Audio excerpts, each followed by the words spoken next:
మనం ఏదైనా క్షేత్రానికి వెళ్తున్నాం అనుకోండి, అప్పటికప్పుడు అనుకుని వెళ్ళిపోతే ఇబ్బందేం లేదు. హాయిగా వెళ్ళిపోవచ్చు. కానీ ఏదైనా క్షేత్రానికి వెళ్తానని అనుకుని, వాయిదాలు వేసుకోవడం మాత్రం మంచి పద్ధతి కాదు. తప్పని పరిస్థితుల్లో ప్రతికూల వాతావరణం పూర్తిగా వచ్చినప్పుడు మాత్రమే మనం అలా వాయిదాలు వేసుకోవాలి. అది దైవ సంకల్పంగా మనం భావించాలి. కానీ మనంతట మనమే బద్ధకం చేత గాని, పిసినారితనం చేత గాని, ఏ ఇతర కారణాల చేత గాని, మనం వీలు పడి కూడా మనం మానేసినట్లయితే, అంటే అనుకుని మానేసినట్లయితే, అది మాత్రం కొత్త కష్టాలని తెచ్చిపెడుతుంది. సత్యనారాయణ వ్రతాన్ని గమనిస్తే మీకు ఆ విషయాలు అగుపిస్తాయి. ఆ వ్రతంలో వాడంతటా స్వామివారిని మొక్కాడు, ఫలితాన్ని కూడా ముందే తీసేసుకున్నాడు, పిల్ల పుట్టింది.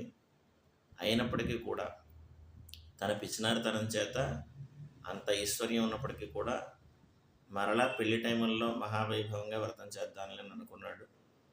కానీ 8 సంవత్సరాలు అయిపోవడం వలన పూర్తిగా వ్రతాన్ని చేయడం కాదు కదా, వ్రతం విషయం పూర్తిగా మర్చిపోయాడు. సత్యదేవ అంటూ నామస్మరణ కూడా చేయలేదు. అంటే మన అవసరం తీరిపోయిన తర్వాత సాధారణంగా ఆ మనిషిని పట్టించుకోకపోవడం అనేది మనకి ప్రస్తుతం కూడా కనపడుతుంది. అయితే ఇది మనుషుల వరకు పర్వాలేదు, కానీ దేవుడి విషయంలో మనం స్వామివారి అనుగ్రహాన్ని పొంది ఆయన ద్వారా లబ్ధి పొంది మనం కృతజ్ఞత కనుక చూపించుకున్నట్లయితే అది మనకి సంబంధించిన విషయం.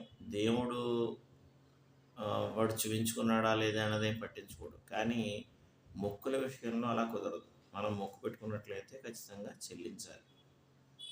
అందుచేత వాడు 8 సంవత్సరాలు వాయిదా వేసి పూర్తిగా వ్రతాన్ని మరిచిపోవడం వలన అతడికి దారుణమైన కఠినమైన దుఃఖములు కలుగుగాక అని శపించాడు. కారణం ఏంటి?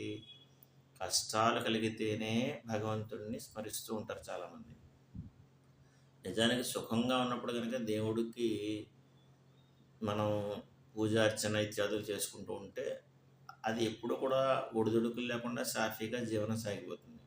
కానీ మనం సుఖంగా ఉన్నప్పుడు దేవుణ్ణి గుర్తించాం, దేవుడి వల్లనే మనం ఇలా సుఖం అనుభవిస్తాం అనే విషయాన్ని మనం జ్ఞప్తి ఉంచుకోము.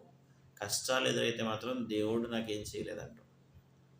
ఇది బాగా గుర్తుపెట్టుకోండి. మొక్కులు సాధారణంగా పెట్టుకోవడానికి ప్రయత్నం చేయకండి. అలాగే ఒకవేళ పెట్టుకున్నట్లయితే వెంటనే తీర్చే ప్రయత్నం కూడా చేయండి. జై శ్రీరామ్.